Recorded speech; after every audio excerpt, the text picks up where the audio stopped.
Hey guys, what's up? It's your girl CHISALA and welcome to my channel. And why did I say LA? But anyway, today is Tuesday. That means it's True Crime Tuesday. Running through these checks like the ones on my shoes. So John Wayne Gacy.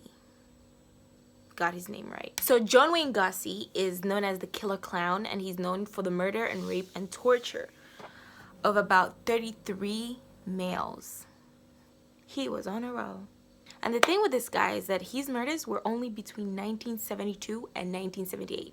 So this guy killed 33 people in 6 years. Find a hobby maybe? You might be wondering why he was called the Killer Clown. This was because he was playing as a clown for children entertainment at parties and in hospitals. Can you imagine?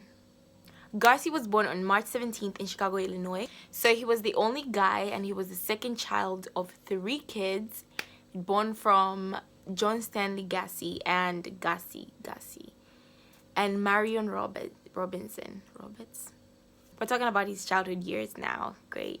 So John, at the age of 4, was already being verbally and physically abused by his father, who was an alcoholic. And despite of all this abuse, John still looked for approval in his father. He still sought that fatherly love that was not in his dad. The father used to call him stupid and stuff and tell him you act like a girl. So unfortunately, at the age of 7, John Wayne Gacy was being molested by a family friend, and he was afraid to tell his parents because he was afraid oh, if I tell him, the dad especially, who was already an abuser, he was afraid he's gonna probably think it's my fault and pin it on me and punish me instead of the molester. So it was pretty tough growing up. During his elementary years, he was about 11 years old, John Wayne Gacy was diagnosed with a congenital heart disease. Therefore, he was overweight because he couldn't do any exercises, because obviously, you need your heart for those things. So he was overweight and was teased by his classmates and school children. You know how school kids are.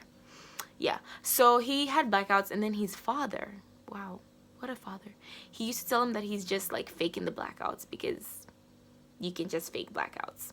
And the father was mostly saying he's faking the blackouts because the doctors couldn't diagnose exactly what was going on, why he had the blackouts. And blackouts usually, I think, in relation to neurological problems, so the doctors couldn't find what was wrong. So the father was like, you're faking it. For years and years, he used to have these blackouts. Then they finally found out that he had a blackout in his brain, which was treated, of course. But then his father still beat him up and treated him badly. The father, what? So to make it worse, the father was already making fun of him for no apparent reason, right? So he had to drop out of school because he was in and out of school because of the blackouts. So he had to drop out of school, and so the father then concluded, finally, those words he used to use, oh, you're stupid. Yeah, he was see, I told you you're stupid, you dropped out of school. At the age of 18, John got involved with Democratic Party, and finally in his life he was feeling something good is coming out of this life thing. Then his dad was still I'm still gonna make fun of you for that, you're a party patsy, whatever that means. So I looked it up, and this is what it means.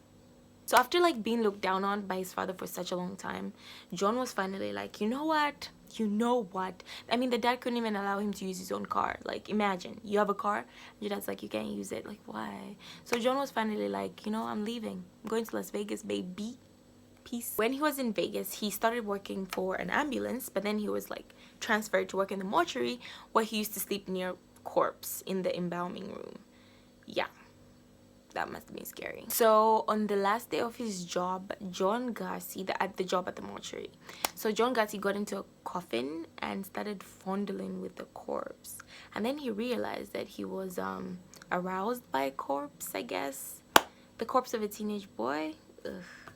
And then, yeah, he was oh my goodness, I'm quitting. I think that's I think after that you're just what the hell. And so he quit and went back to Chicago. He called his mom Mom, I'm coming back. Went back to Chicago to live with his parents after only working for 90 days and being gone for 90 days. He went back. As they say, what stays in Vegas, wait, what? As they say, what happens in Vegas stays in Vegas. So when he went back to Chicago, he was I'm forgetting everything that happened with the corpse in Chicago. Okay, so he enrolled in business school at the Northwestern University, where he graduated business school in 1963. Northwestern Business College, not Northwestern University. After graduating, he got an employment at the Nunn-Bush Shoe Company, but then he was transferred to Springfield in Chicago, in Illinois. I guess it's in Chicago. And here he met Marilyn Mayes because she was working in the same department as him. And then after 9 months of dating, they got married. As usual, you date for 9 months and get married. That's the normal procedure.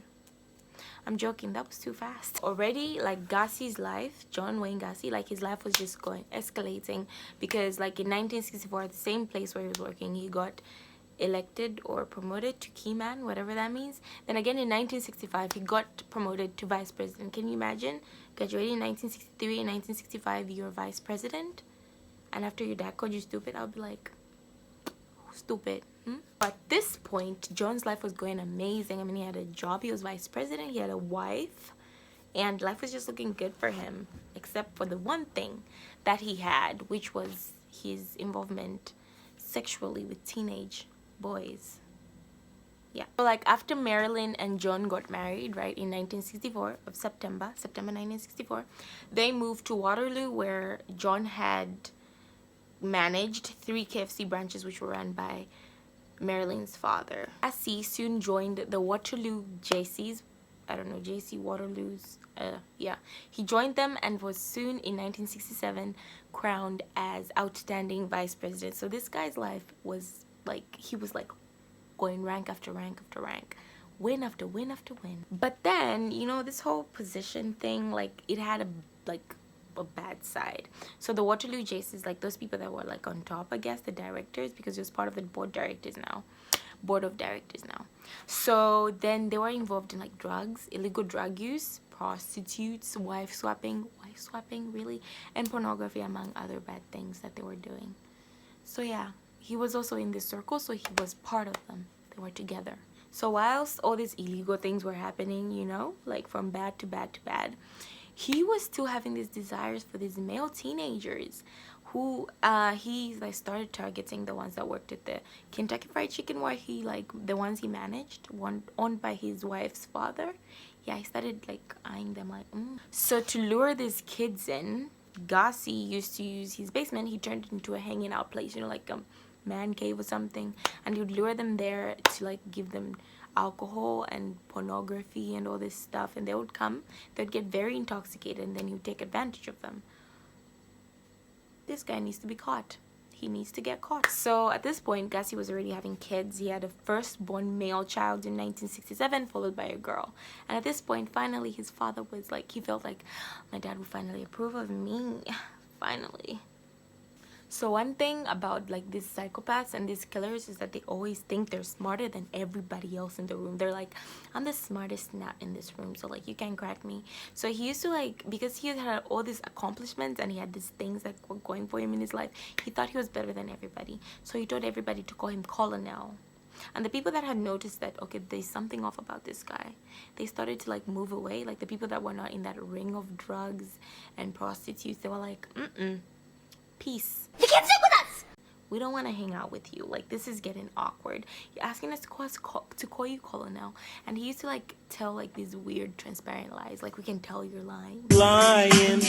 Why you always lying? Oh my God. Stop fucking lying. We don't believe that. Finally, like, obviously this guy had to get caught at some point, right? And it came. So in 1967, this guy had hired this kid, Donald Voorhees. I don't know if I'm pronouncing his name right, but this is his name. So he had hired this kid who was the son of one of his associates at Jayce's, right? So he hired this kid to do just weird odd jobs at the house. Like maybe he's telling you like, can you like move this carpet to there, and then move that other carpet to here? Odd jobs. Like, why do I need to do that? Why am I here again? Anyway, but the kid needed money. You know what it is when you're a teenager. You just want a job to get money. You're just like, I'll do anything, okay?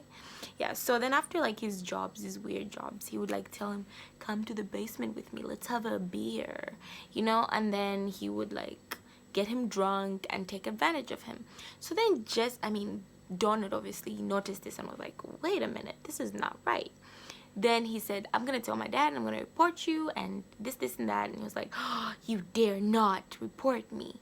I guess, I'm sure that's not what he said, but So like he was like, don't report me and whatever. And the kid, he reported, smart kid, he reported to his father. But then he, like when the father went to the police, like, this man did this to my son, he was like, no. You know what his defense was, this Gacy guy, because he was just so full of himself, is like, this man is trying to sabotage me. This is why he told his son to say this stuff about me, because he's trying to sabotage me. Like, bro, you did it.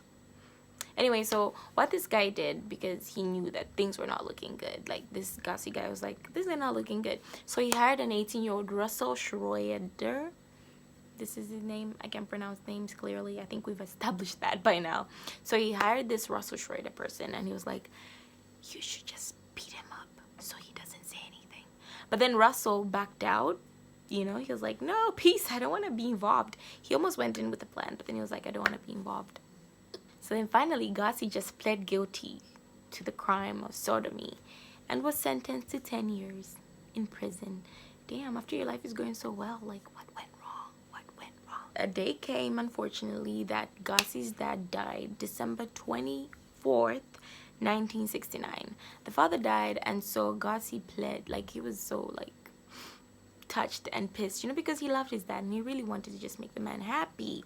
So the dad died, and he was like, oh my goodness, can I go see my dad, like the funeral thing? Then he was like, the prison officials were like, no. So yeah, the prison officials had denied Gacy's request to see his dad, even though he was like well behaved. He became a cook, like a chief cook in prison, imagine. Then ultimately his good behavior did pay off, because he was released just after serving 2 years of the 10-year sentence.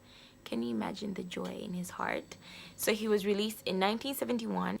So he was released in October and served a 12-month probation, which is still like so amazing as compared to like 10 years. So like this guy, luck. So this guy was divorced by his wife Marilyn while he was still in prison, and then he was really angry and he was like, I never want to see you or our children ever again. And he vowed to this, and he kept his word, which he was, I think he was really happy, because now he was free to have this weird fantasies he had, because now he didn't have a family or no one to care for, no one to disappoint. He was like, I'm chilling. So obviously this clown guy's life was done in Waterloo, where he used to work, so he had nothing to live for there. So he went back to Chicago to live with his mom, where he started working as a cook, of course, because he learned how to cook in prison, I guess. And also he started working at a construction site. So at this point, I have no idea what's wrong with this guy. So he went on to try and rape another guy, a young kid, 17-year-old boy. So this case never really went far, because the kid never showed up in court for some reason.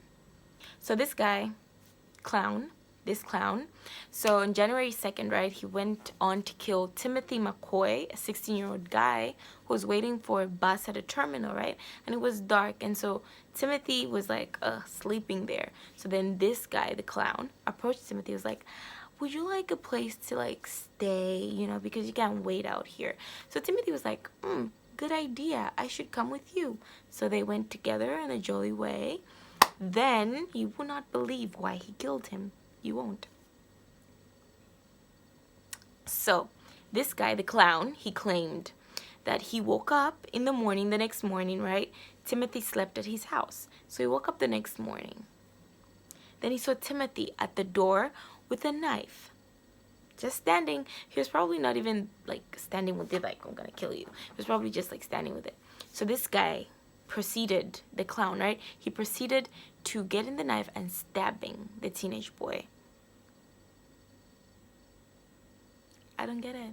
And his claim was that he thought the teenage boy, who was a stranger, was about to kill him, so he had to get to him first before he got killed. I don't know how this flew past people. What? So later on, this clown went on to say that he actually realized, like, after killing Timothy, that Timothy didn't actually want to kill him. He was actually preparing breakfast, and that's why he was standing there with a knife, because he's from preparing breakfast. But then he still hid Timothy, who was the first victim to be hid under a crawl space in his house. Yeah, he had a crawl space where he used to dump bodies. Imagine. So on the 1st of July, 1972, wedding bells were ringing. Carol Hoff got married to this clown person. Carol Hoff was a divorcee with 2 kids, and they moved in with Gacy. Even though she knew about his previous convictions, he downplayed them. Just like, what's his name? That guy, Ted Bundy. They all downplay everything. Like, everything bad they downplay, but everything good they're like, I did all this stuff. But then the bad things are like, I did that, but like it wasn't as bad as people are placing it to be. No, it was bad. I kid you not, guys, this guy was the biggest clown on earth. So like, and yeah, I'm referring to him as a clown. Anyway, so just 2 weeks after he got married to Carol Hoff, he was arrested and charged for sexual assault of another teenage guy, right? Imagine, and Carol still stayed through all this. I'll be like, nigga, peace. It's been nice knowing you. So this guy, like Ted Bundy, impersonated an officer and then forced the kid into his car to sexually assault him. But the kid was like, hell nah. But then the kid also, this case didn't go anywhere because the kid tried to blackmail John. So it didn't really go anywhere. So this guy, Gacy, John Wayne Gacy, he continued to like add bodies into the crawl space under his house. He added. Like, what time did you even have to kill people and put them? Anyway, so he continued doing this killing thing, and so he added bodies, and obviously dead bodies smell naturally. When something rots, it smells, okay? If you're not living, you die, you start to rot. So they started to smell. So this stench covered the whole house and the outside, and the neighbors could smell it, and they were like, you need to find something to do with that smell because we cannot smell it. And I don't know why people didn't find it very suspicious that he had this stench. I would be like, what's wrong? I would call the police. I would be like, my neighbor's house smells really bad. You should look at it. So still after all these charges and all these things that have happened, this guy has been, like, he's been being charged for all these assaults and everything. And the stench in his house was still like, you know, all these were signs, right? He still was working in construction, but then in 1974 he started his own construction company called Painting, Maintenance and Decorating and Maintenance Contractors Inc. So he started hiring teenage boys, and he told his friends he's only doing that because he has to cut down on costs. So he has to like hire teenagers who only want like some money, not like an actual pay. But obviously this was to lure the guys. So then this guy would put up posters about like advertisements for his job, availableness, I guess, availability. Oh my god, English is so hard. Anyway, so like he would put up ads and be like, okay, there's a job offer here, job offer there, right? So then this kid's obviously, you're excited as a teenager, like, I can definitely do this job. So you go to the house, right? Then he renders the victims unconscious, and then he would like sadistically torture them, and obviously will lead to their death. So disgusting. So while he wasn't killing people, he was a community saint. Like, he used to do fundraisers and all these community projects. He had a company that was hiring teenage boys to help. But when people asking where these teenage guys went, I would be all up in that business. I would be like, where are the kids? Why is there a bad smell around your house? I have many questions. I would be that person. So like while he was oh yeah, that's where also he was doing like the clown thing. That's why he got the Pogo Clown Killer, the clown killer. Yeah, that's why he got the name, because he used to like be a clown at kids parties. And you know, when you see such people, you never suspect them of doing anything. Just like, this man is a crazy guy, he just always does this weird clown stuff. But little do you know. So this guy, just after like a year and some months of marriage to this woman, Carol Hoff, they divorced in October 1975, and this got her out of his hair, and he was like, finally, I can finally focus on not only being a good husband, but being a good community person, and also hiding the dead bodies under my crawl space. But this wasn't really like a shock to Carol, because she knew like there's something up with my husband, because there used to be teenage boys walking in and out of their house, and like he didn't want to be intimate with her. So he just like finally confessed, like, I'm attracted to guys and whatever. In short, he came out of the closet. So during the period of 1976 to 1978, I kid you not, this man had managed to hide 29 bodies under a crawl space of his house. 29. Wasn't he haunted? Imagine living in a house with 29 bodies under your house. He was probably haunted. Oh yeah, but then, you know, I said he had killed 33 people at the beginning of the video, if you paid attention. So at this point, the 4 that were remaining that were not under his house were thrown into the Des Moines River. I don't know how to pronounce it. On December 11th, 1978, young 16-year-old Robert Paste told his family and friends that he was going for job interview at this construction place where he wanted to get a job. Yeah, he was never seen again. Robert Paste, I'm sure that's his name. Piest, I don't know. So Piest. Anyway, so Robert Paste. I'll say what's easier. Paste. Robert Paste. It must be Robert Paste.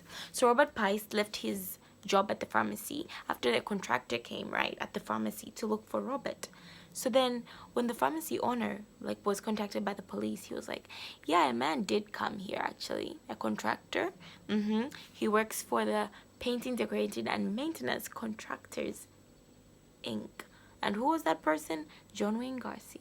So the police were like, we're finna investigate and finally arrest this guy. What the hell? So like many other suspicious people that deny everything once you ask them questions, John was asked, did you speak to Robert Paste before he disappeared?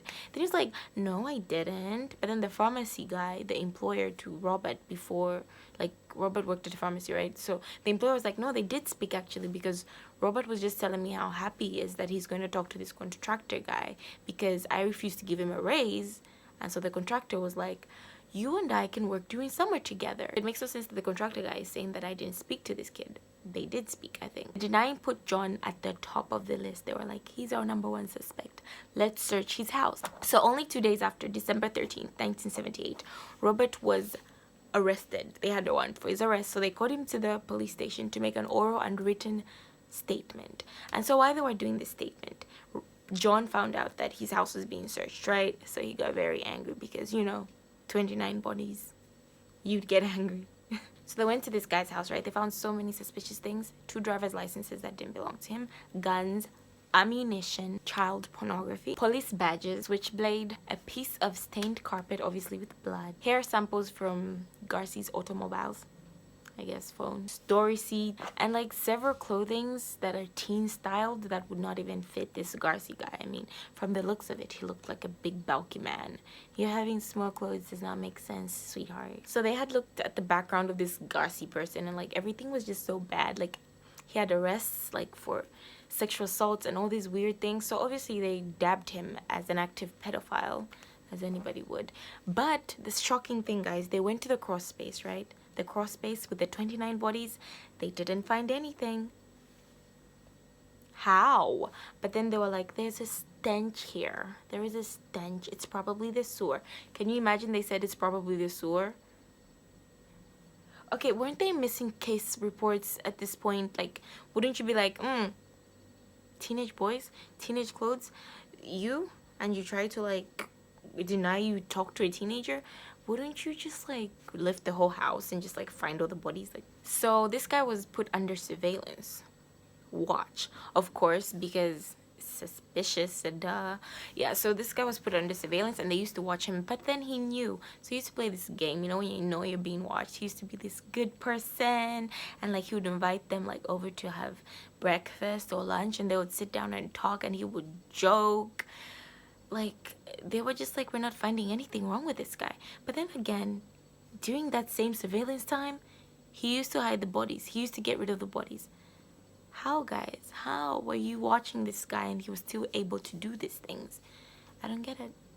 The police went over to the Pace household, right? Robert Pace's house. And then the mom told them a very interesting story. They went there to talk about how far they've gone with the investigations, because you have to let the families know and everything. So they went there. And then they talked to the mom. And what the mom said, astounding. This is what she said. So she told the police that her son, an employee who worked with the son at the pharmacy, right, had borrowed the son's jacket while, she wanted to go out. So when she came back, she had put a receipt in the jacket, right? And the same receipt was the receipt that was found amongst the evidence in Gacy's house, which proved that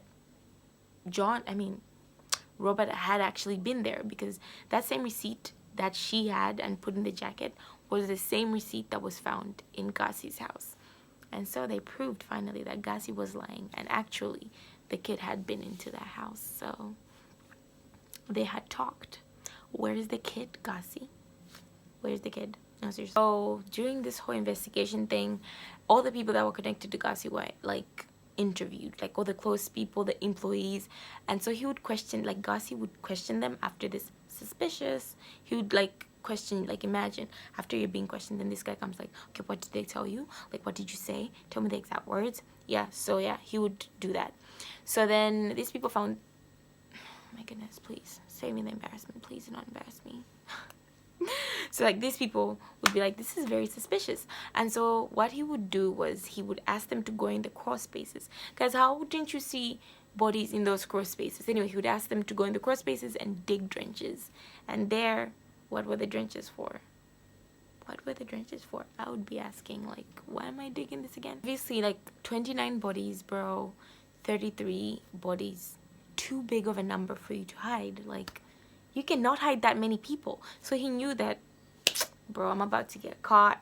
So his behavior turned completely bizarre. Like, everything was just weird. Like, why are you acting like this? And on the morning that he was getting arrested, he went to all the homes of his neighbors to say goodbye. This guy was just like, he was losing it. Like that morning, he was taking pills and drinking, and he confessed to some people that he had actually killed 30 people. He didn't know how to count. He killed 33. So this guy was probably just done with the world at this point, because he orchestrated a drug deal in full view of the surveillance. Like, they're looking at him and he's there like making drug deals, and then they arrested him. So he was now arrested and was in police custody, and then he was let know, like they let him know, like, oh bro, we're actually doing a search warrant back at your house. Bro, didn't he have chest pains? He had chest pains and was rushed to the hospital, right? But meanwhile, they were still searching the crawl spaces. Police were really shocked by what they found. They were like, what the hell? And this guy was released from the hospital later that night, and then he knew that the gig was up. He was like, okay, so you guys caught me. Yeah, I did kill Robert Pace. He confessed to that. Finally, even though it was obvious, he confessed to that. And he confessed to killing 32 other people, but then the amount, for some reason, was 45 killings that he confessed to. So this guy was a monster. So this guy, as if very proud of his work and what he had accomplished, he confessed to the killings, and then he told the police how he did it. So he would usually like bring someone in and then lie to them, be like, I'm about to perform a magic trick, bibbidi bobbidi boo. Then he would tie them, like he would be like, you have to be restrained with handcuffs. So then they would get restrained. Sorry, I'm just looking if I had an injury. Anyway, so they would get restrained, and then he would stuff their mouth with socks, and then they'll be like, this is not a magic trick. And yeah, it's not a magic trick. And then after that, he would choke them while he raped them, which is... Just go. And thank God for technology. 25 of the 33 people were identified, and the rest, the research was still going on between 2011 and 2016. So this is a list of names, unfortunately, of the people that he had murdered. I mean, talk about body count. Like, so on February 6th, 1980, Gacy went to trial, and the jury consisted of 5 women and 7 men, who all found him guilty, of course, of the 33 killings. And even though his attorneys tried, they were like, no, he's insane. Yeah, that didn't work. He was sentenced to death. Happens. So, like, this nigga, Ted Bundy, all these killers are all afraid of dying, right? So, like, he used to tell these versions of stories that this is how I killed. Okay, no, this is, you know, he used to change. Like, this is what I did. No, this is what I did. So his appeal dates were exhausted, finally. Like, the stories, they were tired of hearing them. So, finally, he was, like, injected lethally. You can inject someone lethally. He was given a lethal injection on the 9th of May, 1994. That's when he died. And his last words were, I was shocked. Kiss my... Yeah. Those were his last words. I mean, after killing all those people, like, what the hell is wrong with you? Like, at least... That's not even human. He's not human. As I said, clown. So yeah, guys, thank you so much for watching my video. I've been tired. Can you imagine? I shot this video over 3 days, a span of 3 days. It was that long, and I was that busy. But anyway, I would really appreciate you if you subscribed. Honestly, it would mean a lot to me and the growth of this channel. Please, so subscribe and keep being a nice person. Don't be mean, be polite, be kind, and comment below if you're a new subscriber so we can get to know each other, you know, more. I reply to all my comments, by the way. Yeah, I'll see you guys next time in my video. I love you. Bye.